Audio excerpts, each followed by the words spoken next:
It's called Political Mind Games, Episode 1. Isn't it ironic that the so called conservative news outlets around the country are always talking about the so called mental instability of President Joe Biden? President Biden is 80 years old, and they're constantly saying he's unfit to be president of the United States. They're constantly saying that he's not mentally stable, he's not acutely aware of what's going on and what's happening around him. What about Trump? Trump is well advanced in age as well. And I've seen mental uh, decline within him as well. And when you deal with the comparison between the two, they're both old, they're both well advanced in years, their cognitive stability is not what it was when they were young men. So if age is going to be a factor in the upcoming election, if mental stability is going to be a factor in the upcoming election, what about all the stumbles and blunders that both potential uh, individuals who would occupy the White House are making? It's on both sides. You can't have it both ways. The one thing I never liked about the so called conservative media, I never liked the fact that they're always hollering, yelling, screaming, and raising hell about everything and everybody, subverting the Constitution, not giving a damn about people's constitutional rights. Win, lose, or draw, lie, cheat, or steal. Do what you must in order to win. And when the Democrats are doing the same thing on the other side as they're doing, then they want to cry foul. An example, President Biden issued an executive order concerning migrant asylum. The Republicans are angry, they're mad, they're upset. Well, you've had enough time to do something about the border control issue. You didn't want to do it. Why? Because you wanted Biden to look bad going into the upcoming presidential elections. So let's deal with mental stability. One makes his health records public, the other hides his records. One is well aware of their limitations as they've gotten older, the other one is pretending that he's still a young man. You can clearly look at both individuals and you can see that they're well advanced in years, that their abilities are not what they used to be. They all have handlers, each and every one of them. What needs to happen moving forward, this is why I call it political mind games, because each side is attempting to make the other side look bad. First of all, it's not about the politicians. It's about helping the constituents. It's about the economy. It's about people losing their jobs. It's about individuals not being able to pay their rent and their mortgages.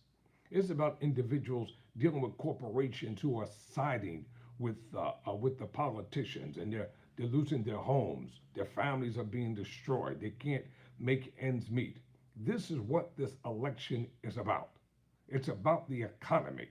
It's not about what individuals are doing in other nations, in other countries, in other parts of the world. I do agree with the concept about America first. We must be concerned about our nation. We have to be concerned about the citizenry here in the United States of America. What about our educational system? What about individuals not being able to earn decent wages? And with the invention of AI on the scene, artificial intelligence, millions and millions and millions of people are going to be left unemployed. Then what's going to happen? Each side is complaining about individuals having to have welfare assistance. Well, what are they supposed to have? Times are hard. When tough times come, they should be able to look to the government that they put in power to be able to help them. Other nations do a lot of things to help their citizens. But this nation right here, this thing about pull yourself up by your own bootstraps, what straps? What boots?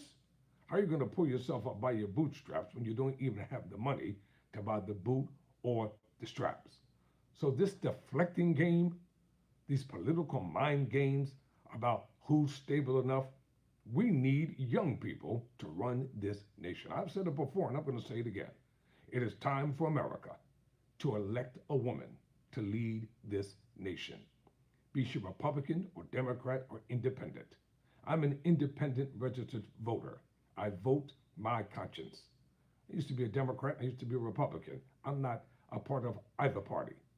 I vote my conscience. I read, study, analyze, and pay attention to everything that is going on. But the one thing you can't fool me with is this. You're not going to pretend that President Joe Biden, who is well advanced in years, is incapable of being president, while the other dude on the other side, you're trying to make us believe that he's mentally fit and mentally stable. He's totally erratic when it comes to everything. Yes, I said it. He's totally erratic when it comes to everything. It's not about Biden. It's not about Trump. It's about America. It's about putting people first. It's about having a stabilized economy. It's about health care. It's about having decency when it comes to law and order. It's about getting this nation back on track. You cannot be the leader of the free world and help everybody else and don't care about what's going on in your own country. This is something to think about. So is there biased comparison when it comes to mental fitness evaluation of President Biden? Of course there is. The Republicans want to make him look bad on everything. What the Democrats need to do, you need to start focusing on all the things that have been accomplished during the Biden-Harris administration. We don't need somebody who thinks they're in control. We need someone that we know that's in control, that will abide by the Constitution, that will be concerned about individuals not be out on a revenge tour, constantly trying to destroy everything, everyone, and everybody. No one is above the law. And while I'm at it, black people, for the most part, we have been unjustly taken advantage of when it comes to the Constitution, when it comes to courts, when it comes to trials.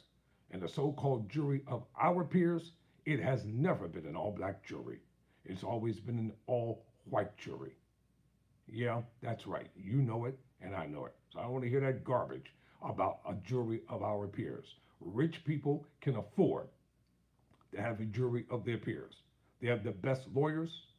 They have the best judges on their sides. That's why politicians put judges in power, so that when things happen, they hopefully will lean toward their side if they ever have to appear in the court of law. Political mind games. I'm Tyrone Bowman.